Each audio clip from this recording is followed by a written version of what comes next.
ফেব্রুয়ারিতে ত্রয়োদশ জাতীয় সংসদ নির্বাচন। সারা দেশ প্রস্তুত হচ্ছে একটি অবাধ, সুষ্ঠু ও গ্রহণযোগ্য নির্বাচনের জন্য।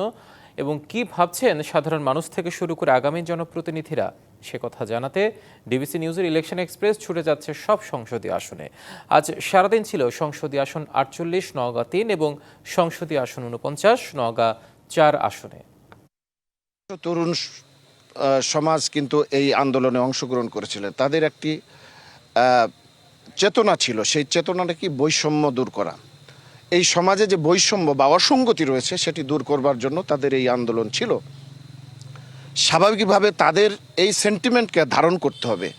এবং আমার এই উপজেলাতে বিগত 18 সাল থেকে এ পর্যন্ত প্রায় 30,000 তরুণ ভোটার এখানে সম্পৃক্ত হয়েছে। দীর্ঘ 32 বছরের সর্বস্তরের মানুষের সাথে মেলামেশার কারণে আমি খুব সহজেই তাদের মনোভাবটা বুঝতে পারি যে তারা আমাকে কি পরিমাণ ভালোবাসেন।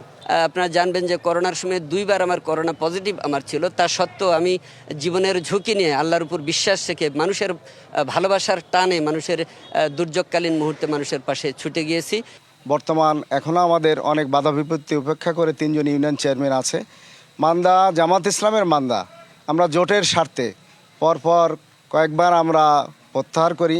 আমি পুরাতন প্রার্থী, আমরা প্রায় 4 বার এখানে আমি প্রার্থী। বদলগাছি পাহাড়পুর এই জায়গাটিকে আমরা আন্তর্জাতিক ট্যুরিজম স্পট হিসেবে গড়ে তুলে পৃথিবীর মানচিত্রে এই পাহাড়পুরকে আমরা একটা অন্যতম জায়গা হিসেবে তুলে ধরতে চাই।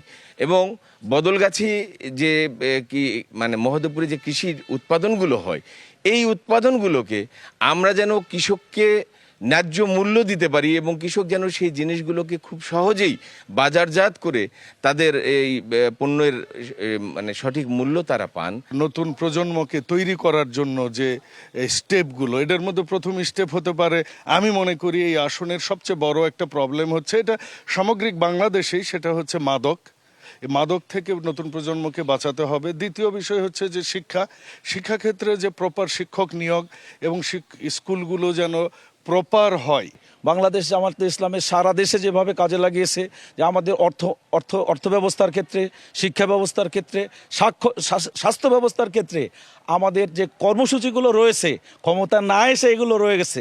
সুতরাং আমরা যদি নির্বাচিত হই, এই সুযোগগুলোকে আমরা মানুষের দোরগোড়ায়, বিশেষ করে মহদেবপুর এবং বদলগাছি মানুষের মৌলিক অধিকার স্থাপনের ক্ষেত্রে, আদায়ের ক্ষেত্রে, শিক্ষা এবং স্বাস্থ্যকে জাতীয়করণের মাধ্যমে তাদের মৌলিক অধিকারগুলো আমরা মানুষের দোরগোড়ায় পৌঁছায় দিতে চাই।